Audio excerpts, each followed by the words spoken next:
The conference room aboard Concordia Station hung in the darkness of space like a silver jewel.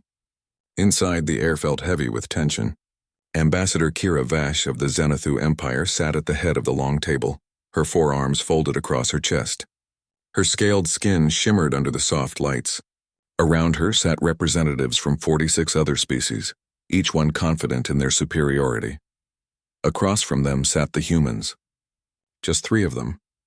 Admiral Sarah Chen wore her dark blue uniform with simple military decorations. Next to her, diplomat Marcus Webb adjusted his glasses nervously. A young lieutenant sat behind them with a data pad, recording everything. The war had dragged on for 18 months now. When humans first discovered faster-than-light travel 50 years ago, the Galactic Council had welcomed them. But the welcome came with conditions. Humans should accept protected species status. They should let the Council guide their development. They should surrender their outer colonies and stay close to their home system. Humans had refused. The Council had been shocked. No species had ever refused their generous offer before. War followed quickly. Now the Council wanted to end this annoying conflict. They had better things to do than chase human ships across the frontier. Vash stood up, her height towering over the seated humans. "We have been generous with our time," she said, her translator converting her clicking language into flat English. "We offer you terms of peace, terms that will save your species from destruction." She activated a holographic display. Images floated in the air above the table. "You will keep Earth and Mars. You will be allowed limited space travel in your home system. All outer colonies will be surrendered to Council administration. Your military fleet will be reduced by 90%.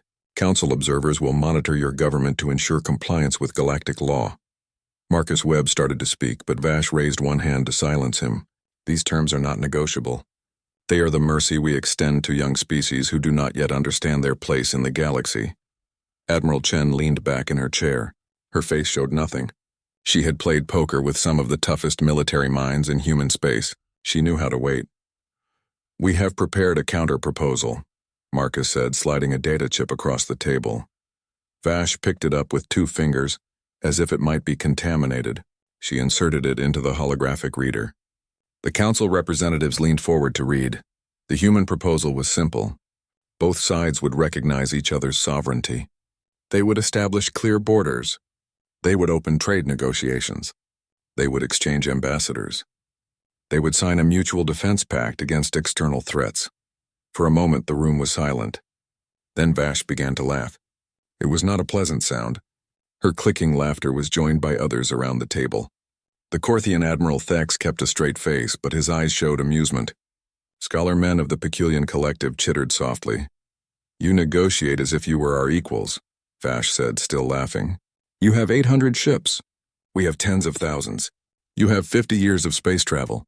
We have 60,000 years of civilization. Your species is barely past infancy and you think to sit at the adult table?" Chen finally spoke. Her voice was quiet but clear. "Have any of you studied human history?" The laughter stopped. Vash tilted her head, confused by the question. "Your history? Your species has existed for 6,000 years of recorded civilization. Ours spans 60,000. We have watched 1,000 species like yours rise and fall. We have forgotten more history than you have lived." Chen nodded slowly. "That is the difference between us."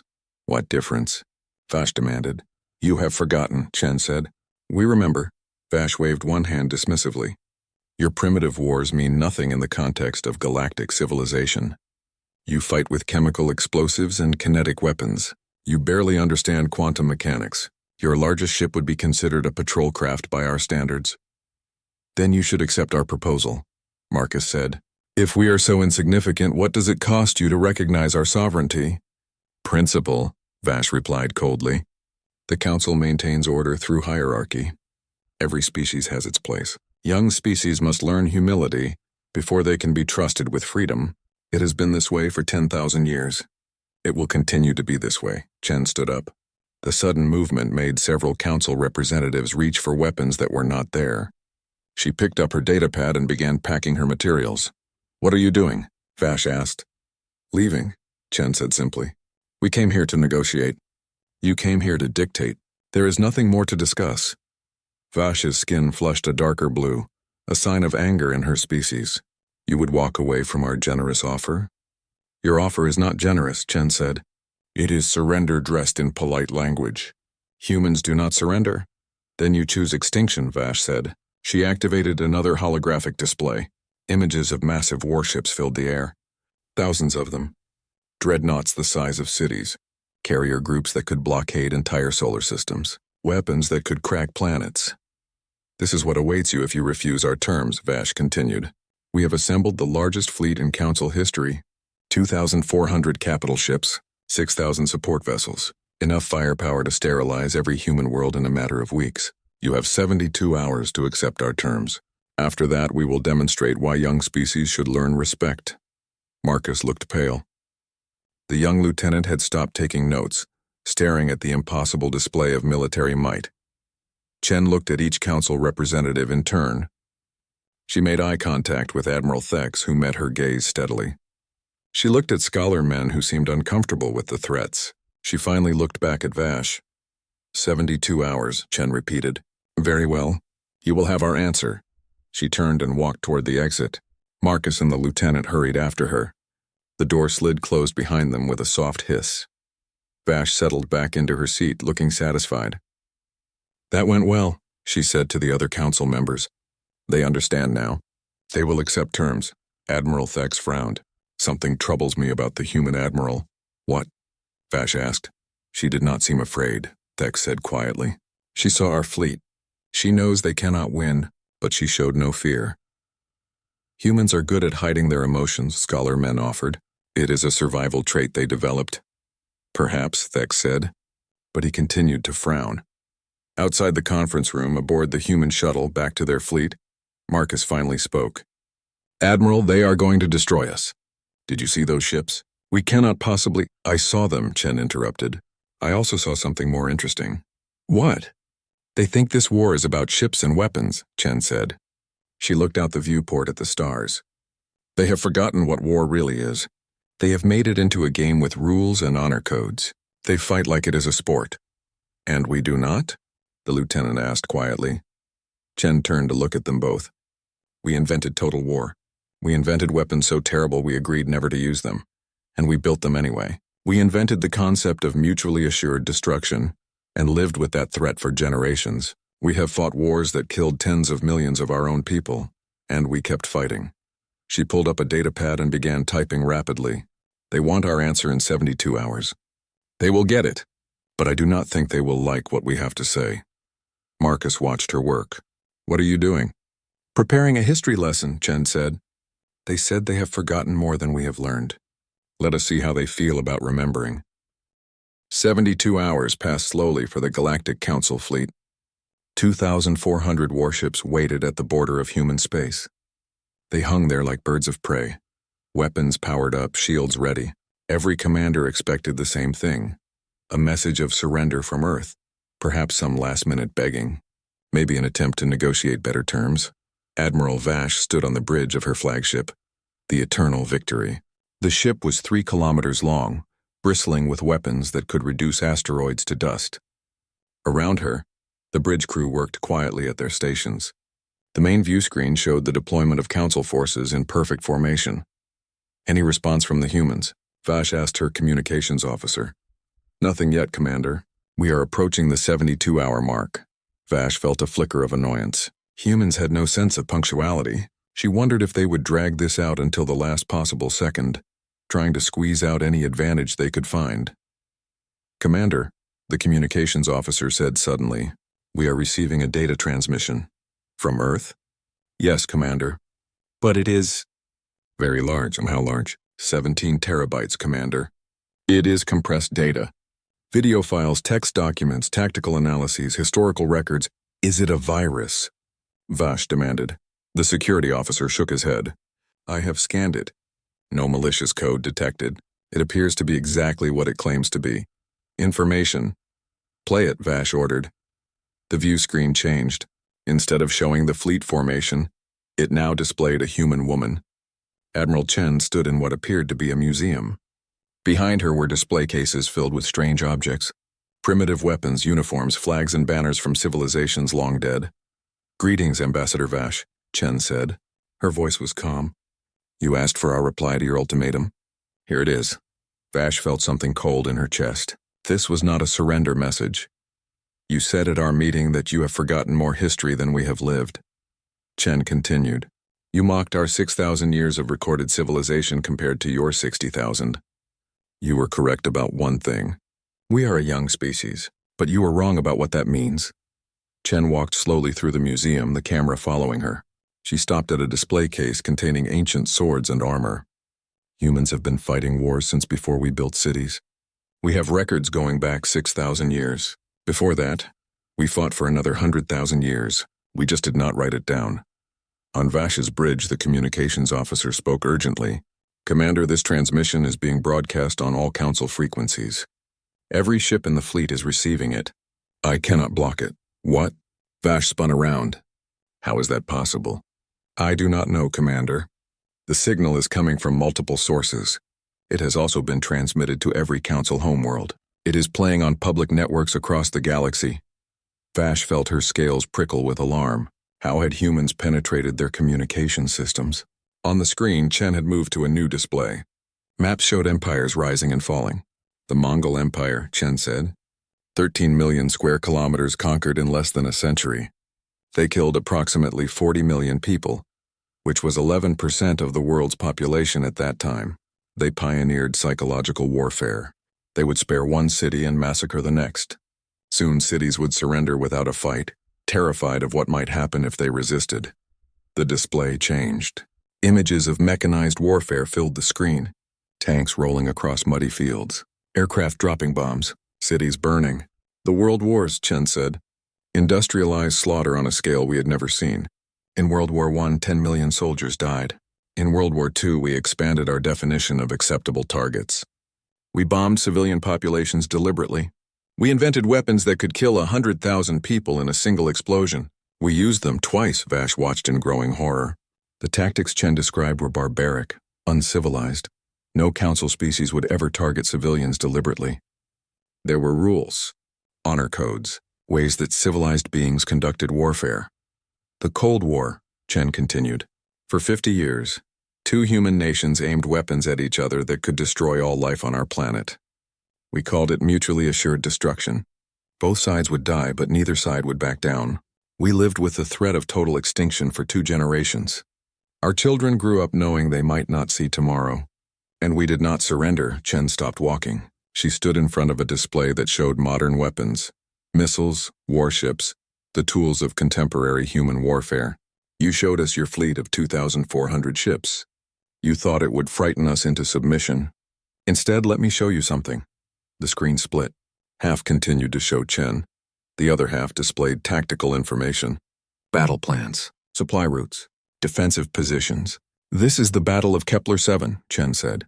One of your early victories against us. You deployed 300 ships. We had 45. You won, obviously. But look closer. The tactical display zoomed in. Highlighted sections showed weaknesses in the council formation. Your ships always maintain this exact spacing. It is written into your honor code. Ships must not crowd together because it looks undisciplined. This spacing makes you vulnerable to focused fire tactics. The display changed to show another battle. The Battle of New Terrace. You positioned your command ship here, in the center rear of your formation, exactly where council doctrine says it should be. Exactly where we knew it would be. Every major battle you have fought in the past 60 years follows the same patterns. Chen's voice grew harder. We have studied you. Every battle. Every tactic. Every strategy. We know how you think. We know what you consider honorable. We know what you consider unthinkable. The screen changed again. Now it showed detailed intelligence reports, council ship construction schedules, military base locations, supply depot coordinates, homeworld defensive grids. We have been inside your systems for 3 years, Chen said. Since before this war started. We know where your shipyards are. We know your supply routes. We know which of your member species are unhappy with council leadership. We know about the rebellion you suppressed on Tarkos 4. We know about the genocide on Hepla 9 that you covered up. We know everything. On Vash's bridge, alarms began sounding. The security officer looked up in panic. Commander, we are detecting unauthorized access to our data systems. They are in our networks. They have been in our networks. There are backdoors in systems we thought were secure. Vash felt her world tilting. How long? Years, Commander. The intrusion dates back years. On the screen, Chen continued speaking. You asked us to surrender. You offered us mercy. You threatened us with extinction. Now let me tell you what will happen if you cross our border with hostile intent. The museum disappeared. In its place appeared a tactical simulation. You will win the initial battles. Your ships are better. Your weapons are stronger. You will push us back. You may reach our inner colonies. You may even reach Earth. But we will not surrender. The simulation showed human ships engaging in suicide attacks, ramming enemy vessels, detonating their own reactors to create debris fields. We will fight you in space. Every ship you destroy will cost you 3 of your own. We will make your honor codes a liability. The simulation zoomed to show planetary combat. You will take our worlds, but you will have to dig us out meter by meter. We will fight from our cities. We will use every civilian population as resistance fighters. We will make you choose between massacring cities or bleeding your armies dry in endless urban warfare. The scene shifted to show industrial facilities. You will destroy our shipyards. We will build more. You will cut our supply lines. We will scavenge your wrecks. Every battle you win will teach us how to fight you better. We are very good at learning, Chen reappeared on screen. She stood in front of a wall covered in names. Millions of them. These are soldiers who died in just one of our wars. 20 million names. We built memorials to remember them. We teach our children about them. We never forget the price of freedom. She turned to face the camera directly. You have 2,400 ships at our border. We have 800. By every logical calculation, you should win easily. But we are not a logical species, Ambassador Vash. We are a species that has survived ice ages, plagues, world wars, and our own worst impulses. We are a species that split the atom and immediately used it as a weapon. We are a species that invented the concept of total war. Chen's voice dropped lower. If you cross our border, you will win battles. You will take worlds. Your casualties will be acceptable by your standards. 3 to 1, perhaps 4 to 1 in your favor. Your military analysts will tell you this is a victory. But here is what they will not tell you. We do not count costs the way you do. We do not have honor codes that limit what we are willing to sacrifice. The screen behind her showed a burning planet. You will push us back. You will hurt us. You will make us bleed. And when you think you have won, when you think you have broken us, we will show you what desperate humans can do. We will use tactics you consider dishonorable. We will break every rule of civilized warfare. We will make you hate us for forcing you to become like us. Chen stepped closer to the camera.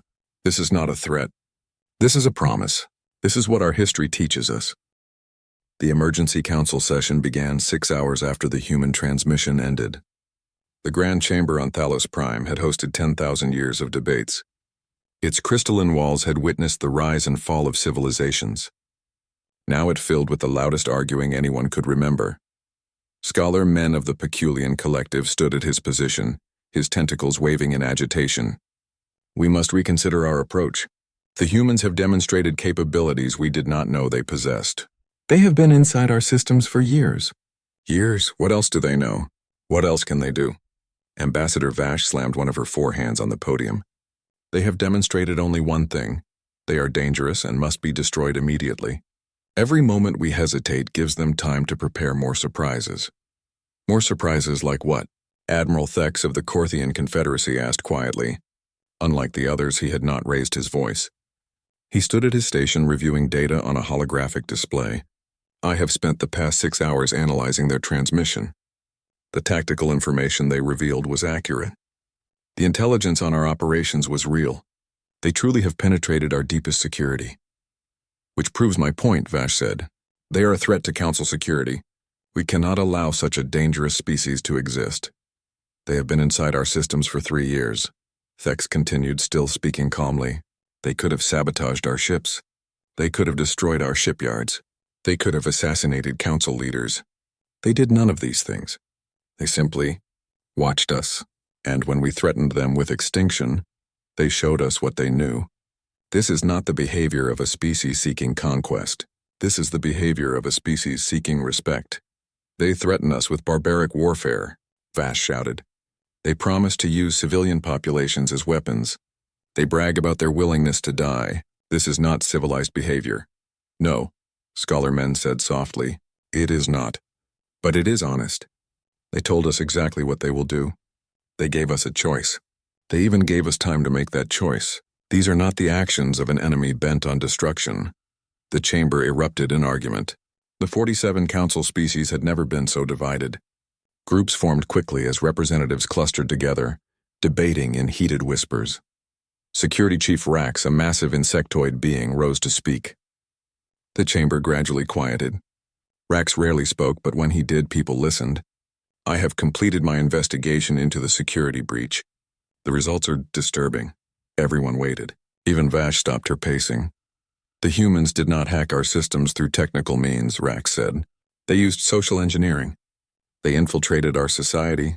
Humans have been living among us, working in our governments, serving in our militaries. Some of them were born in council space to human parents who came before the war. They look enough like some of our species that casual observers did not question them. They learned our languages. They adopted our customs. They became us. The chamber fell silent. This was worse than a technical hack. This was infiltration at a personal level. How many? Someone asked. Unknown, Rax admitted. We have identified 43 confirmed human agents. But there may be more. Worse, we do not know who helped them. Some of them had security clearances. Someone gave them those clearances. Someone trained them. Someone looked the other way. Murmurs ran through the chamber. Suspicion bloomed. If humans had been living among them, who had known? Who had helped? Which species had betrayed the council? This is why we must act now, Vash said. Before they infiltrate us further. Before they turn us against each other. They are clearly masters of deception. Or masters of adaptation, Scholar Men countered. They learned our ways because they wanted to understand us. Is that not what we claim to value? Understanding, learning? They did to us what we have done to hundreds of lesser species. They studied us. The only difference is that we never expected anyone to study us back. Admiral Thex finally looked up from his holographic display. His face was grim. I have run combat simulations based on the tactical data the humans revealed. Even using our superior numbers and technology, the projected casualties are unacceptable. Explain, demanded the council coordinator, an ancient being who rarely spoke. Thex brought up a holographic display for everyone to see. The humans fight in ways our simulations never predicted, because our simulations assumed rational behavior. They assume all sides seek to minimize casualties while achieving objectives. Humans do not think this way. They are willing to trade 10 of their ships for 3 of ours. They are willing to let entire colonies be destroyed if it slows our advance. They are willing to fight losing battles just to teach themselves how to fight better next time.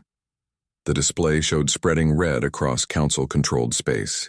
If we invade with our current fleet of 2,400 capital ships, we will win. But our casualties will be between 40 and 60%. This will take approximately 18 months. During that time, we will be vulnerable to external threats. The Krex Dominion watches our borders hungrily.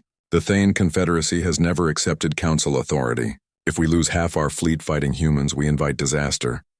Unacceptable, several voices said at once. There is more. Thex continued. The humans promised to make us become like them. I have analyzed what this means. They will force us to make choices we find abhorrent. They will hide military targets among civilian populations. They will use hospitals and schools as command centers. They will make us choose between our honor and our victory. Some of our species may refuse these choices. Our alliance may fracture during the war itself. Vash's scales flushed dark with anger. You are all cowards. The humans have frightened you with a video message. They have shown us nothing we did not already know. They are barbaric. They fight without honor. This means we will defeat them even more easily because they have no discipline. No, Scholar Men said. It means they have a different kind of discipline. The discipline to do what is necessary, rather than what is honorable. There is a difference. The arguing intensified.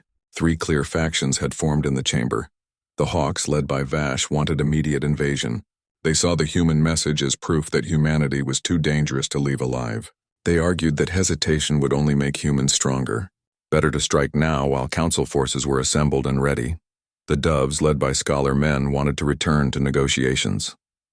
They pointed out that humans had not attacked despite knowing council weaknesses. The human message was designed to prevent war, not start it. It was a demonstration of capability meant to encourage real negotiation as equals. The pragmatists, led by Admiral Thex, wanted to calculate costs and benefits carefully. They acknowledged humans were dangerous but questioned whether victory was worth the price. They worried about other threats. They wondered if the galaxy would be safer with humans as reluctant allies rather than desperate enemies. The debate raged for hours.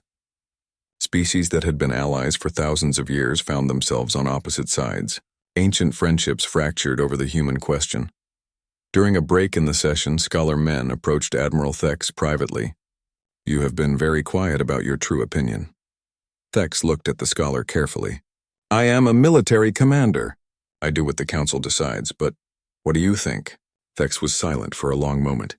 "I think humans have survived on a death world where everything tried to kill them. They survived ice ages that should have wiped them out. They survived plagues that killed half their population. They survived wars with themselves. They are survivors. That is what frightens me. Not their weapons. Not their tactics. The fact that they have faced extinction before and somehow lived through it.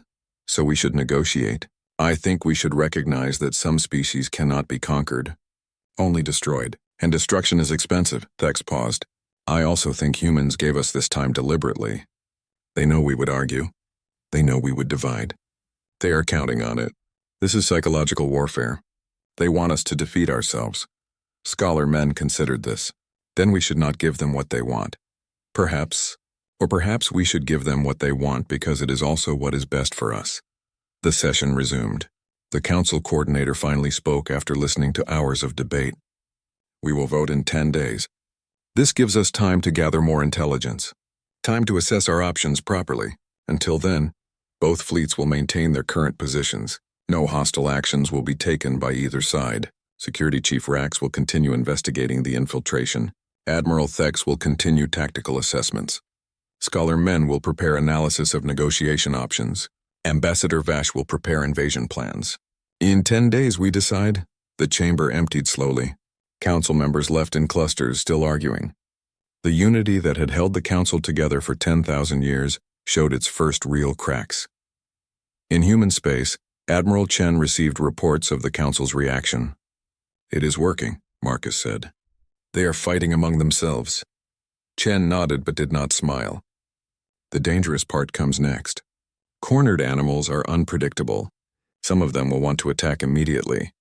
Before we can prepare more surprises, we need to be ready. Are we ready?" Chen looked out at the stars. "We have no choice. We made our play. Now we see if they are smart enough to fold." Ambassador Vash paced in her private quarters aboard the Eternal Victory. 4 days had passed since the council session. 4 days of endless debate and no decision. 4 days of watching humans sit quietly behind their border, doing nothing, saying nothing. The silence infuriated her more than threats would have. A priority message arrived on her private terminal. It was from Fleet Admiral Corinth, Supreme Commander of all Xanathu military forces. The message was brief. "The Emperor grows impatient. We cannot appear weak before lesser species. You have authority to act." Vash read the message 3 times. Authority to act. The Xanathu Empire commanded 40% of the Council's military strength. If Xanathu ships moved, others would follow. If they scored a quick victory, the Council would have no choice but to commit fully. Present them with a fait accompli, as humans said. She called her senior officers to a meeting. 12 commanders gathered in the strategy room. All of them were Xanathu. All of them were loyal. "Gentlemen," Vash said, "we have been ordered to demonstrate Council strength. The humans have 1 major colony in range of our current position. New Hebrides, population 200,000, defended by approximately 50 ships. We will take this world within 72 hours and present the Council with proof that humans can be defeated quickly and decisively." One of her officers, Commander Renth, looked uncertain. "Ambassador, the Council has not authorized military action. We were ordered to maintain position." "The Council is paralyzed by fear," Vash said coldly. "Fear that the humans planted deliberately with their psychological warfare. Someone must show that humans bleed like any other species. Better we act now before they prepare more surprises. We have 800 ships in our battle group, more than enough to overwhelm 50 human vessels." The officers looked at each other. Finally, they nodded. They were warriors. Waiting felt like weakness.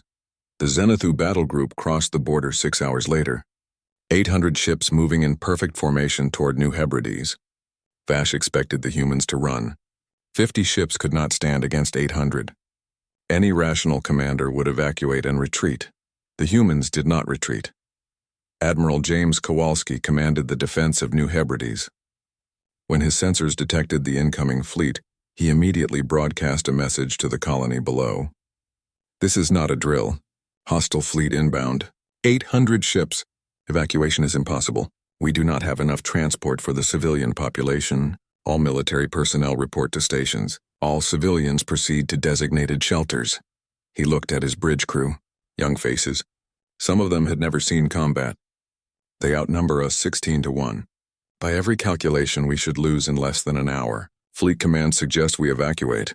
And the civilians? His tactical officer asked. There are 200,000 people down there, Kowalski said. We do not have ships to evacuate them all. Even if we did, the enemy fleet would catch us before we could get them to safety. So we stay? Kowalski nodded. We stay. We buy them time to dig in. We make this expensive. Command is sending reinforcements, but they will not arrive for days. Until then, New Hebrides is on its own. On the colony below, emergency protocols activated. The civilian population had been training for this. New Hebrides was a frontier colony. Everyone knew war might come. They had prepared. Civilian engineers began converting the colony infrastructure for defense. Reactor facilities were rigged with explosives. If the enemy took them, they would find only rubble. Supply depots were booby-trapped. Roads were mined. Every building became a potential fighting position. The civilian population included veterans from the early days of the war. They knew what was coming. They armed themselves with whatever was available. Hunting rifles, construction tools, improvised explosives, even kitchen knives. If the Zenithu wanted New Hebrides, they would have to take it room by room. The space battle began 8 hours after the Zenithu crossed the border. 50 human ships against 800. It should have been a massacre. It was. Just not the massacre Vash expected. Human ships did not fight like council ships. They did not maintain formation. They did not follow honor codes. They swarmed like angry insects, targeting damaged ships instead of spreading fire evenly. When a human ship was critically damaged, it did not retreat. It accelerated toward the nearest enemy vessel and rammed. Vash watched in horror as a human destroyer, trailing atmosphere and burning from a dozen wounds, slammed into one of her cruisers at relativistic speed. Both ships vanished in a ball of plasma. The debris cloud damaged 3 more ships nearby. What are they doing? Vash demanded. They are destroying their own ships. Her tactical officer looked pale. They are using their wounded ships as weapons. If a vessel takes critical damage, they aim it at our formation and detonate the reactor. We have lost 23 ships to ramming attacks. 23 ships. The humans had lost 48 ships so far, but they had taken 23 Zenithu vessels with them. The math was wrong. This should not be happening. The orbital battle lasted 14 hours. When it ended, no human ships remained operational, but Vash had lost 96 ships. 96. Nearly 12% of her attack force destroyed by 50 ships that should have been swept aside. As her surviving ships moved into position to assault the colony, the humans played one final card. The orbital defense platforms, already heavily damaged, did not power down. Instead, they overloaded their reactors simultaneously. The resulting explosions created a debris field that damaged 17 more landing craft. They are insane, Vash whispered. They destroyed their own infrastructure just to hurt us. Orders, Ambassador? Her tactical officer asked. Vash gritted her teeth. Land the troops. Take the colony. Show these humans what happens when they resist the council. The ground assault began badly and got worse. The Zenithu Empire prided itself on honorable warfare. They announced their landing zones in advance, giving civilians time to evacuate. They targeted only military installations. They followed the rules. The humans did not follow any rules.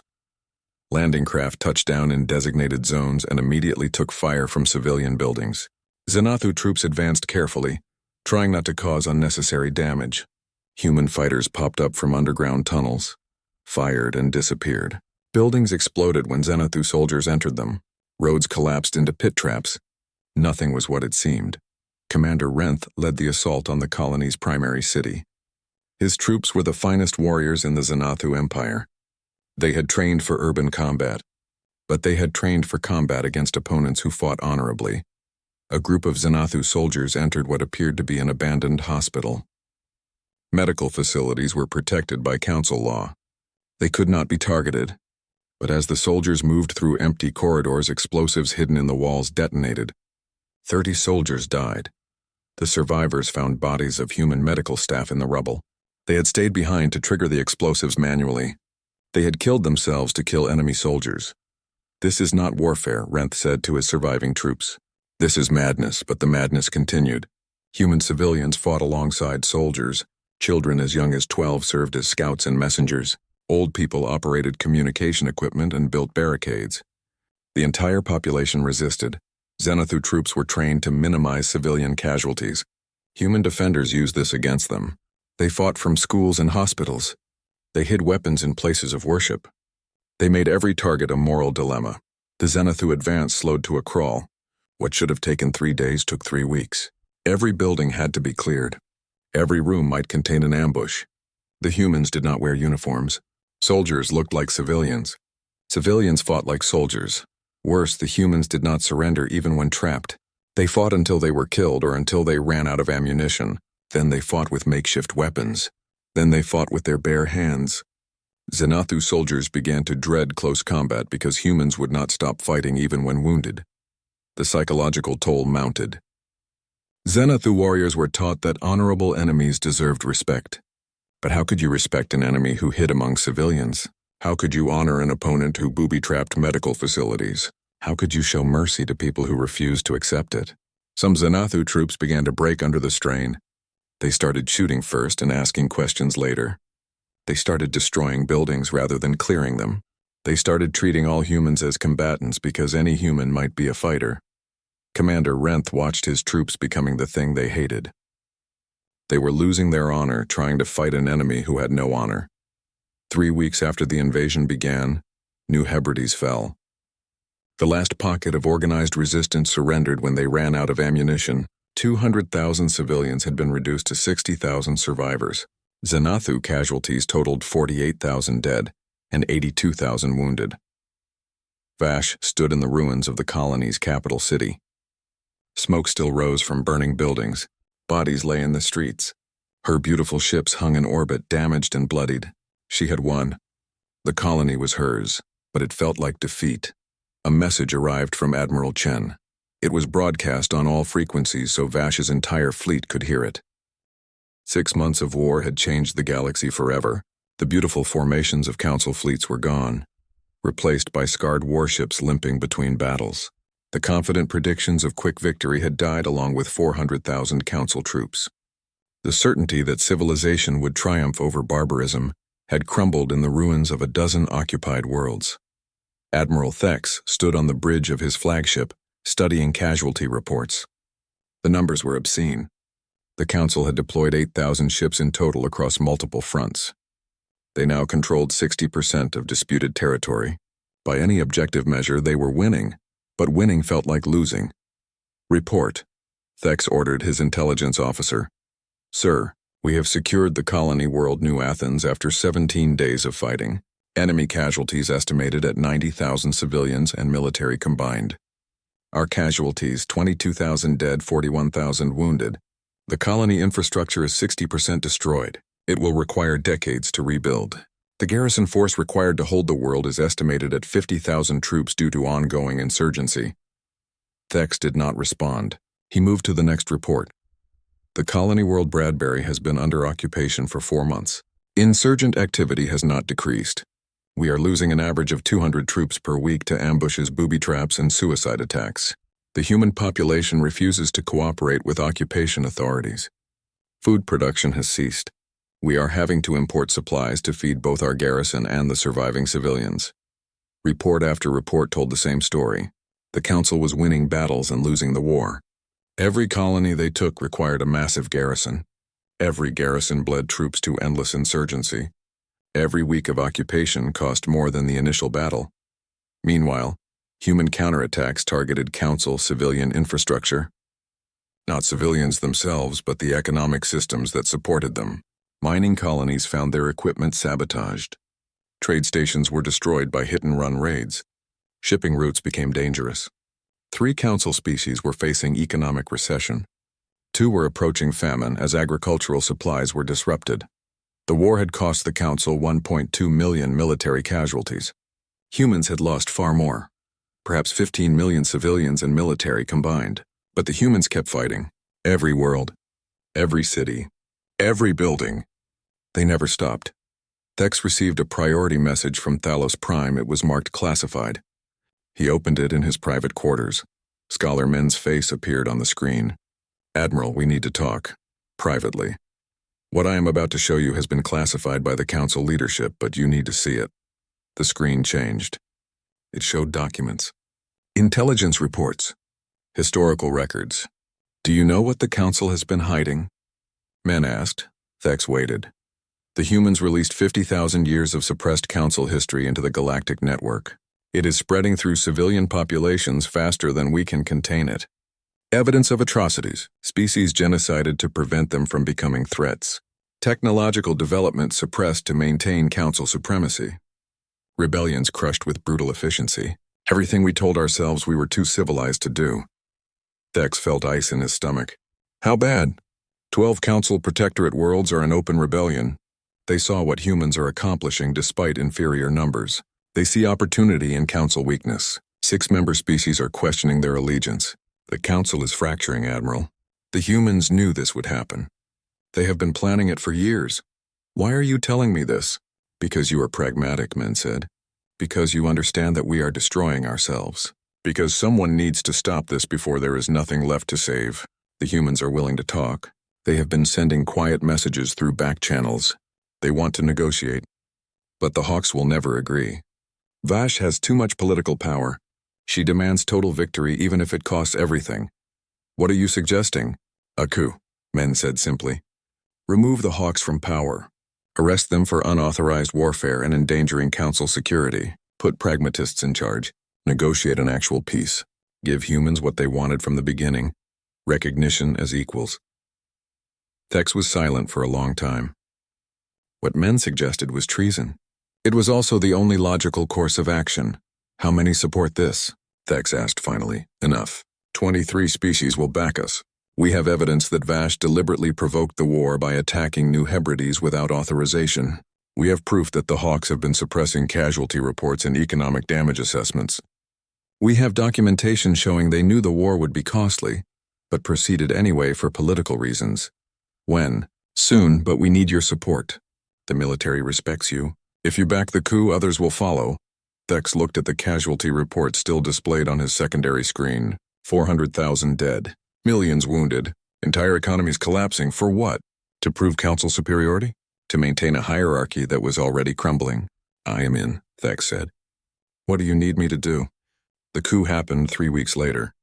It was swift and relatively bloodless. Vash and 17 other Hawk leaders were arrested by military security forces loyal to Admiral Thex. The charges were clear: unauthorized military action, falsifying intelligence reports, endangering council security, war crimes in the conduct of the New Hebrides invasion. The evidence was overwhelming. Even Vash's own species, the Xanathu, could not defend her actions once the full intelligence reports were made public. She had started a war that was bankrupting the council. She had caused hundreds of thousands of deaths. She had nearly destroyed a 10,000-year-old alliance. The council convened an emergency session with new leadership. Scholar Men was appointed to the coordination committee. Admiral Thex was given command of all military forces. The Doves and Pragmatists now controlled council policy. The first act was to contact human leadership and request negotiations. Admiral Chen received the message aboard the human flagship, Indomitable. She read it twice, then called her senior staff. "They want to talk," she told them. "Real negotiations this time. Full recognition of human sovereignty. Withdrawal from occupied territories. Mutual defense agreements. Everything we originally asked for. Is it a trap?" Marcus asked. "Intelligence says no." There was an internal power struggle. The war faction lost. The practical faction won. They realized they cannot afford to keep fighting us, so we won. Chen looked tired. "We survived. I am not sure anyone won." The second negotiations took place on Concordia Station, just like the first, but the atmosphere was completely different. This time both sides came as equals. This time both sides understood the cost of failure. Admiral Thex led the council delegation. Scholar Min sat beside him. Missing was Ambassador Vash and her arrogant certainty. Admiral Chen led the human delegation again. But she looked different. 6 months of war had aged her. She had sent millions of people to fight and die. She had ordered attacks on civilian infrastructure. She had done things she never wanted to do. Shall we begin? Thex asked. The negotiations took 3 weeks. Both sides had demands. Both sides had to compromise. But this time there was genuine effort to reach agreement. The final treaty included human sovereignty over all their colonies, council recognition of human government as legitimate, establishment of formal borders, exchange of ambassadors, joint trade agreements, most importantly a mutual defense pact. Humans would help Council deal with rebellions on protectorate worlds. In exchange, Council would recognize human expertise in counterinsurgency warfare. It was a strange partnership. The Council got human military knowledge. Humans got legitimacy and protection. Everyone got peace. The treaty was signed in a formal ceremony broadcast across the galaxy. Representatives from 47 Council species and humanity put their marks on the document. There were no celebrations. Too many had died, but there was relief. After the signing, Chen and Thex met privately. Both warriors. Both tired. Would you truly have fought to the last human? Thex asked. Chen considered the question. We did not want to find out, but yes. History taught us that subjugation is a slower death than warfare. We would rather die on our feet than live on our knees. It is not logical. It is not practical. It is just human. Your species terrifies us, Thex admitted. Good, Chen said. Fear breeds respect. Respect breeds peace. Perhaps that is the most human lesson of all. We did not want to be feared. We wanted to be respected. But we were willing to be feared if that was the only way to achieve respect. Thex nodded slowly. The Council will never forget this war. Neither will we. 15 million dead. 8 colonies destroyed. A generation scarred. But we are free. We are recognized. We earned our place at the table. Was it worth the price? I hope so. I really hope so. 20 years later, a young human woman stood in the War Museum on Earth. She looked at exhibits showing the 6-month war that changed everything. The Battle of New Hebrides, the Siege of Bradbury, the desperate defense of New Athens, names and faces of the dead. So many dead. A Xanathu tourist stood nearby also studying the exhibits. His scales were a lighter blue than Ambassador Vash's had been. He was young, born after the war. Did you lose family in the war? He asked the human woman. My grandfather, she said. He died at New Hebrides.